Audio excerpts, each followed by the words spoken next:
வணக்கம். குமுதா சிவகுமார். இந்த லெசனில் எக்ஸ்டெண்ட் பண்ணி போடக்கூடிய கோலங்களாக பார்த்துட்ருக்கோம். இன்றைக்கி பார்க்க போகிறது போன கிளாஸில் 7 புள்ளியில் போட்டதை 11 புள்ளியில் இன்றைக்கி போடுவோம். அதோட லிங்க்கும் டிஸ்கிரிப்ஷன் பாக்ஸில் இருக்குது, அதை பார்த்துக்கோங்க. அதுக்கு முன்னாடி எல்லா கோலத்தையும் ஒரு ரீகேப் பார்ப்போம். இந்த கோலம் 7 புள்ளியில் தான் ஸ்டார்ட் ஆகுது.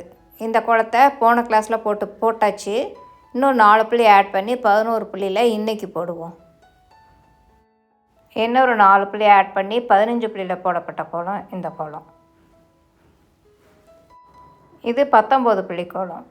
இது எல்லாமே ஸ்க்ரீன்ஷாட் எடுத்துகிட்டு போட்டு பாருங்கள், ஈஸியாக இருக்கும். இது 23 புள்ளி கோலம். இதில் இன்னும் 4 புள்ளி ஆட் பண்ணி அடுத்தடுத்த கோலம் நீங்கள் போடலாம். ரொம்ப ஸ்லோவமாக தான் இருக்கும். இன்றைக்கி கிளாஸில் 11 புள்ளியில் இந்த கோலம் எப்படி போடலாம் அப்படிங்கிறத பார்ப்போம். 11 புள்ளி 1ல் நிறுத்தியிருக்கேன். இப்போ இங்கேருந்து ஸ்டார்ட் பண்ணுவோம்.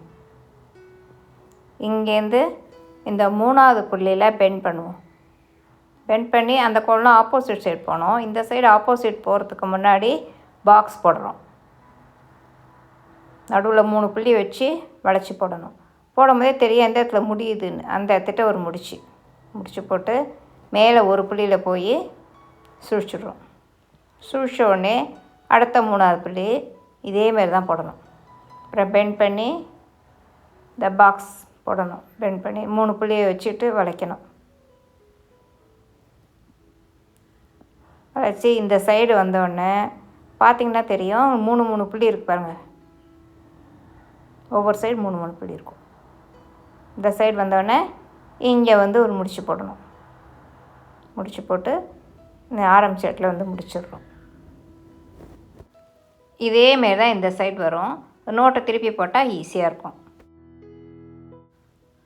இப்போ போன தடவை போட்ட மாதிரியே தான் இந்த 3வது புள்ளியில் பெண்ட் எடுத்து பாக்ஸ் போட்டு அந்த முடிகிற இடத்துல போய் ஒரு முடிச்சு போடுறோம்.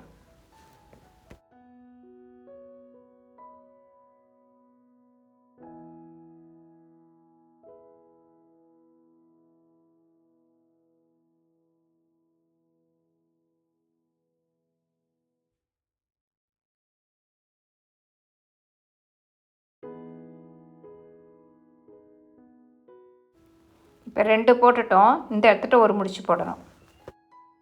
இப்போ இங்கேருந்து ஸ்டார்ட் பண்ணுறோம். ஃபஸ்ட்டு இதை முடிச்சு போடுறோம். முடிச்சு போட்டு இந்த 2 புள்ளியை விட்டுட்டு 3வது புள்ளி, இந்த 2 புள்ளியை கீழே வச்சுட்டு இந்த 3வது புள்ளிக்கு போகணும்.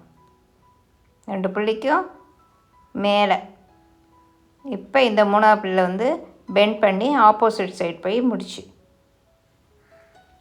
இப்போ மறுபடியும் அதே மாதிரி இந்த 2 புள்ளிக்கும் இடையில் போய் அந்த புள்ளியில் போய் பெண்ட் பண்ணுறோம். ஆப்போசிட் சைடில் முடிச்சு.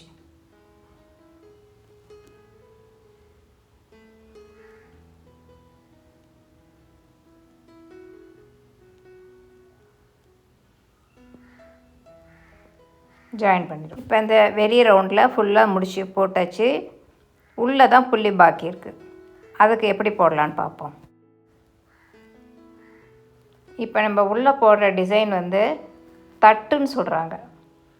ஒவ்வொரு 4 புள்ளியை ஆட் பண்ணும் போது இந்த தட்டோட எண்ணிக்கை அதிகமாகும். இந்த கோலத்தில் ஒரு தட்டு தான் வருது. நடுவில் இருக்கிற புள்ளியை சுழிச்சிடுவோம். கோலம் முடிஞ்சிடுச்சு. ரொம்ப சுலபமான கோலம் தான். எல்லாருக்கும் நல்லா புரிஞ்சிருக்கும்னு நினைக்கிறேன். ஒவ்வொரு ஜாயிண்ட்டுக்கும் ஒரு கலர் கொடுத்துருக்கேன். உங்களுக்கு போட ஈஸியாக இருக்கும். பிளாக்கில் 1, ப்ளூலேருந்து 1, அப்புறம் இன்னொன்று ரெட்டில் வருது. நடுவில் சுழிச்சிட்டோம். இது தட்டு வருது. தட்டு இந்த கோலத்தில் ஒரு தட்டு வருது. இது 15 புள்ளி கோலம். இதை கலர் மாற்றி போட்டிருக்கேன். இதை பார்த்தாலே உங்களுக்கு கிளியராக தெரியும். இந்த ஸ்க்ரீன்ஷாட் எடுத்துகிட்டு நீங்கள் இதை போட்டு பாருங்கள். இந்த பிளாக்கில் போட்டிருக்கிறது ஒரு ஜாயிண்ட்டு, ப்ளூவில் போட்டிருக்கிறது ஒரு ஜாயிண்ட்டு, ரெட்டில் போட்டிருக்கிறது ஒரு ஜாயிண்ட்டு. இதில் இன்னொரு ஜாயிண்ட் வருது. இன்னொரு முடிச்சு வர்றதுனால இது க்ரீன் கலரில் போட்டிருக்கேன். இந்த புள்ளியில் 15 புள்ளியில் 3 வரும். 3 முடிச்சு வரும். 7 புள்ளியில் 1 வரும். 11 புள்ளியில் 2 வரும். இதில் 3 வரும். அதேமாரி இதில் தட்டு 2 வருது பாருங்கள். இது ஒரு தட்டு, வெளியில் ஒரு தட்டு, 2 தட்டு. இந்த 15 புள்ளியில் 2 தட்டு வரும். 11 புள்ளியில் ஒரு தட்டு வரும். 7 புள்ளியில் தட்டு இருக்காது. இதேமாரி ஒவ்வொரு 4 புள்ளி ஆட் பண்ணும்போது இந்த முடிச்சும் உள்ளே போட்டிருக்க தட்டும் இன்க்ரீஸ் ஆகிட்டே இருக்கும். அவ்வளோதான். இந்த கோலம் கிளியராக புரிஞ்சிருக்கும்னு நினைக்கிறேன். அடுத்த கிளாஸில் வேறு ஒரு கோலத்தோடு பார்ப்போம். வணக்கம்.